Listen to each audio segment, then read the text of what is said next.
नमस्कार दोस्तों, स्वागत है आप सभी का सुपर आज पर। So in a major development, Saudi Arabia भी अब भारत के ही नक्शे कदम पर चल रहा है।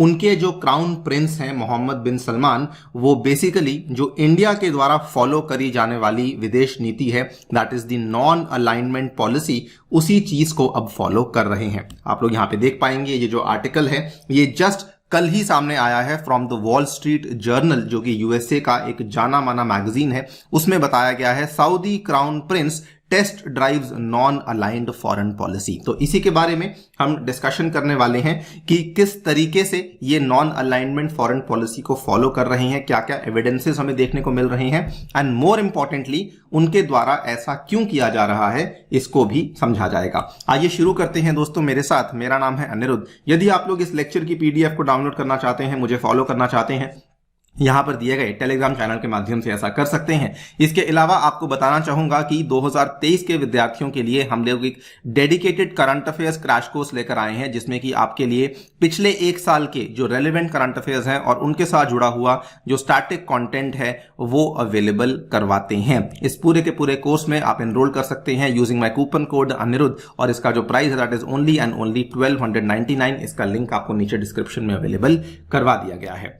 ऑल्सो आप इस कोर्स को फ्री में भी ले सकते हैं अगर आप यहां पे दिए गई मास्टर क्लासेस में एनरोल करते हैं, क्लास में आकर के क्विज को टॉप करते हैं। उस केस में आपको ये वाला कोर्स जो है वो कंप्लीटली फ्री ऑफ कॉस्ट भी अवेलेबल करवाया जा सकता है। इस मास्टर क्लास का जो लिंक है वो नीचे पिन्ड कमेंट में दिया गया है। ऑल राइट, सो आज से 3-4 दिन पहले की बात है, हमने देखा कि सऊदी अरेबिया और ईरान के बीच में जो डिप्लोमेटिक टाइज थे, जो कि पिछले 6-7 साल से बिल्कुल भी कोई भी हमें डिप्लोमेटिक संबंध देखने को नहीं मिल रहे थे, उनको एक बार फिर से रिस्टोर करवाया गया था। ये वाली फोटो आप यहां पे देख पाएंगे। यहां पर this person is basically Musaed bin Mohammed Al Aiban, ये सऊदी अरेबिया के हैं, और ये ईरान के national security chief Ali Shamkhani हैं, जिन दोनों की मुलाकात बीजिंग में हुई और चाइना ने ही यहां पे इन टॉक्स को ब्रोकर किया, जिसके चलते एक डिप्लोमेटिक रिस्टोरेशन हमें देखने को मिला सऊदी अरेबिया और ईरान के बीच में। वेरी इंटरेस्टिंगली इस पूरी की पूरी बातचीत को यूएसए के द्वारा बहुत ही अच्छे तरीके से वेलकम किया गया कि अच्छा हुआ कि सऊदी और ईरान के बीच में समझौता जो है वो हो चुका है। यूएसए ने कहा कि अगर ये डील सस्टेन करी जा सकती है regardless of what the interest was और who sat down at the table, if it can be sustained and the war in Yemen can end, Saudi Arabia will not have to continually try to defend itself against attack from Houthis, जो कि Iran के द्वारा supported हैं। तो Yemen में आपको कहानी अगर नहीं मालूम तो ब्रीफली बता दूं कि वहां पर बहुत लंबे टाइम से, बहुत सालों से सिविल वॉर चल रही है, जिसमें हुथीज हैं जो कि सऊदी अरेबिया के खिलाफ अटैक करते हैं और हुथीज को ओपनली ईरान सपोर्ट करता है। और अगर ये बातचीत यहां पे सेटल हो गई है तो डेफिनेटली येमेन में भी हमें वॉर एंड होती हुई देखने को मिलेगी और अल्टीमेटली सऊदी अरेबिया को भी अब अपने बॉर्डर्स को डिफेंड नहीं करना पड़ेगा, बिकॉज उनके ऊपर अब अटैक्स नहीं होंगे। इस चीज की सबसे इंपॉर्टेंट डेवलपमेंट क्या थी कि ये बातचीत सऊदी अरेबिया ने चाइना के साथ मिलकर करी है, यानी कि सऊदी ने ये इंश्योर किया है कि वो चाइना के साथ अपने संबंधों को बरकरार रखे। इतना ही नहीं, एक और चीज सऊदी ने जस्ट कल ही करी है, अपनी एक नई नेशनल एयरलाइन को अनाउंस किया है। Prince Mohammed announce new Saudi national airline, और ये अनाउंसमेंट के साथ ही उन्होंने बोइंग का एक बड़ा ऑर्डर प्लेस किया है बोइंग कंपनी के लिए, अमेरिकन बेस्ड बोइंग कंपनी के लिए 121 प्लेन्स के लिए उनके द्वारा बेसिकली ऑर्डर को प्लेस किया गया है। ये वाली डील भी ऑब्वियसली इमीडिएटली यूएसए के द्वारा इसकी बहुत प्रेस करी गई। White house praises Saudi Boeing 787 deal, ये कहते हुए कि ये जो आपने किया है इससे अमेरिका में बहुत सारी जो जॉब्स हैं वो सपोर्ट हो पाएंगी। तो ग्राहम जो कि यहाँ पे एक सेनेटर हैं, यूएसए को बिलोंग करते हैं, उन्होंने कहा this $multi-billion direct investment by Saudi in the USA will pay dividends regarding the valuable bilateral relationship between our two countries over time. तो एक तरफ चाइना के साथ अपने संबंधों को ठीक रखना, साथ ही में अमेरिका के साथ अपने इकोनॉमिक रिलेशनशिप को बनाए रखना, एंड साथ ही में सबसे इंटरेस्टिंग चीज रशिया के साथ भी अपने संबंधों को बनाए रखना। पिछले साल अक्टूबर की बात है, बहुत बड़ी डेवलपमेंट हो रही थी जब रशिया ने कहा कि ओपेक प्लस का जो ऑयल प्रोडक्शन है उसको कट करना चाहिए। सऊदी ने कहा जी हां, हम लोग आपके साथ खड़े हैं।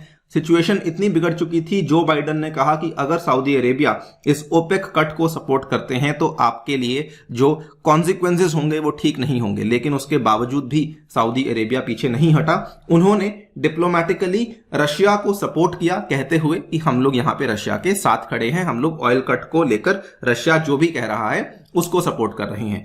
सो क्लियरली आप लोग बेसिकली देख पा रहे हैं कि सऊदी अरेबिया एक नॉन अलाइंड पॉलिसी को फॉलो कर रहा है। सऊदी अरेबिया एक ऐसी पॉलिसी को फॉलो कर रहा है जिसमें कि वो कोशिश कर रहे हैं कि हम लोग कोई भी साइड नहीं लेंगे। We will not be taking sides in the rivalries between the USA and Russia and China. तो यूएसए और रशिया तो आपको मालूम ही है कि दो सबसे बड़ी सुपर पावर्स हैं, लेकिन एक एमर्जिंग जो पावर है दैट इज चाइना, तो उसके साथ भी अपने संबंधों को सही तरीके से बनाकर चल रहा है।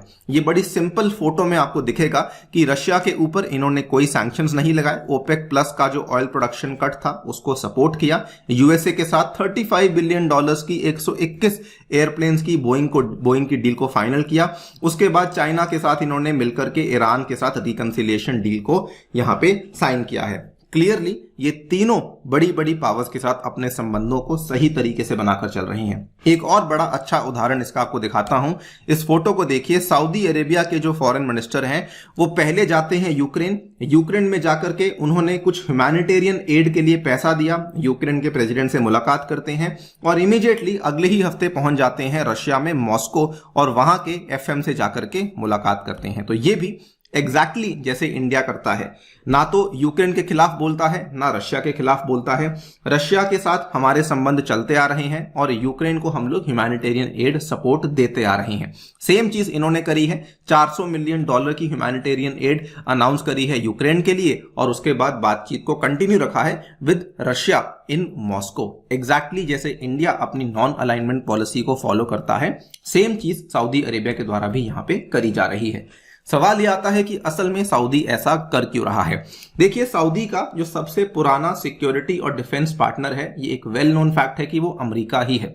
लेकिन 2019 की बात है जब सऊदी अरेबिया के ऊपर एक बड़ा ड्रोन अटैक हुआ था और ये वाला जो ड्रोन अटैक हुआ था उनकी ऑयल साइट्स के ऊपर अटैक किया गया था with the help of Iran. उस टाइम पे जो यूएसए का मिलिट्री रिस्पांस था वो ज्यादा अच्छा इनको देखने को नहीं मिला। तो तब से सऊदी अरेबिया बेसिकली ये सोच रहा है कि देखिए, हम लोग डेफिनेटली यूएसए के ऊपर तो निर्भर नहीं कर सकते हैं और इसीलिए उनका ये मानना है कि हमें एक तो अपनी डिपेंडेंस कम इस पे कर दूसरे लोगों के साथ अपनी जो टाइज हैं उनको बेहतर करना चाहिए। और उनको ये भी लगता है कि यूएसए का अब जो मेन एरिया फोकस है वो वेस्ट एशिया या फिर मिडिल ईस्ट ना होकर वो दुनिया में दूसरी जगह पे फोकस कर रहे हैं। इसीलिए हम लोग यूएसए के साथ अब उतना ज्यादा डिपेंडेंसी यूएसए के ऊपर क्रिएट नहीं करना चाहते हैं। तो और इसके लिए सऊदी बल्कि एग्जैक्टली कुछ कुछ कर भी रहा है। क्या कर रहा है? वो चाइना से हेल्प ले रहा है अपनी खुद की बैलिस्टिक मिसाइल्स को बनाने के लिए। उसके बाद जो उनकी फ्यूचरिस्टिक सिटी है, आपने नाम सुना होगा नियोम का, उसमें चाइना से काफी बड़ा निवेश ले रहा है। रशिया के साथ वो ऑलरेडी अपना न्यूक्लियर कॉपरेशन का डील साइन कर चुके हैं। तो क्लियरली वो अपने डिफेंस के एरियाज में, स्ट्रेटेजिक एरियाज में अब डाइवर्सिफिकेशन कर रहे हैं जैसे इंडिया करता है। ऑब्वियसली हम लोग चाइना के साथ कोई ऐसी डील्स नहीं करते हैं, लेकिन रशिया और यूएसए के साथ हम लोग एक बैलेंस बना के रखते हैं। हमारा व्यापार रशिया के साथ भी है, हमारा व्यापार चाइना के साथ भी है, और हमारा व्यापार यूएसए के साथ भी है। और एग्जैक्टली यही चीज आज सऊदी अरेबिया कर रहा है, ये दिखाते हुए कि वो लोग भी एक नॉन अलाइनमेंट पॉलिसी फॉलो कर रहे हैं। रीजन क्या है? उनको समझ आ गया ओवर डिपेंडेंस अगर एक साइड को चुनते हैं तो उसका नुकसान उनको झेलना पड़ सकता है। लास्टली उनको यह भी लगता है कि ये जो ऑयल का बूम था वो खत्म होने वाला है। हमने बहुत सारे अप्स एंड डाउन्स देखे हैं ऑयल को लेकर, बहुत सारी ऑयल क्राइसिस देखी 1972 में, उसके बाद 1999 1997 में हमने देखा। लेकिन नाउ दे आर फीलिंग कि डेफिनेटली ऑयल का जो बूम है वो खत्म हो सकता है। सऊदी अरेबिया एक मिडिल साइज पावर है, जैसे इंडिया है, टर्की है, यूएई है, और उनको अब लगता है कि हमें जो है जितना जल्दी हो सके हमारी इकोनॉमी को एक ऐसी इकोनॉमी में तब्दील करना चाहिए जो कि केवल ऑयल के ऊपर निर्भर ना करे। We want to build an economy that is not completely oil based. We want to become a global business player, और उसी के लिए उनको रिक्वायरमेंट है अलग अलग तरह के निवेश की, अलग अलग तरह के पार्टनर्स की। और इसीलिए उनका यह मानना है कि हमें अलग अलग तरह के देशों के साथ अपने संबंधों को बेहतर बनाना चाहिए। इनफैक्ट इसमें यह भी कहा गया है कि सऊदी के क्राउन प्रिंस ने एक बार कहा है कि हम लोग तभी अपने स्टेटस को जस्टिफाई कर पाएंगे अगर हम लोग G20 में एक फॉर्मिडेबल पावर बनते हैं, बिकॉज अभी जो है वो एक मिडिल साइज पावर है and they obviously aspire to become bigger and larger, तो इसीलिए वो ये सारी चीजें यहां पर कर रहे हैं।